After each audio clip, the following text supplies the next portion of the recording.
સહજ ન્યૂઝ.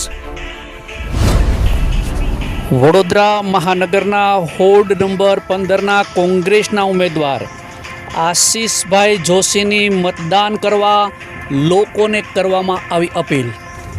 નમસ્કાર વડોદરા વાસીઓ, આવતીકાલે 26 તારીખ રવિવાર વડોદરા શહેરની સ્થાનિક સ્વરાજની ચૂંટણી છે.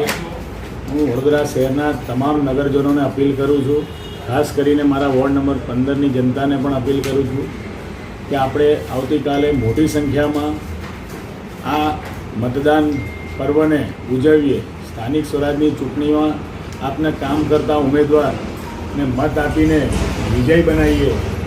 એટલે હું સૌ જનતાને અપીલ કરું છું કે પહેલાં મતદાન પછી જળપાન. તમામ માતાઓ બહેનોને પણ અપીલ કરું છું કે મોટી સંખ્યામાં મતદાન કરજો. સવારે વહેલા જ કરજો, કારણ કે ગરમીનો સમય છે, 42 ડિગ્રી ઉપરને ગરમી રહેવાની છે. ત્યારે સવારે ઠંડા પોરે આપ સૌ મતદાન કરજો. ફરીથી આપ સૌને અને નગરજનોને મોટી સંખ્યામાં સ્થાનિક સ્વરાજની આ ચૂંટણીમાં મતદાન કરવા અપીલ કરું છું.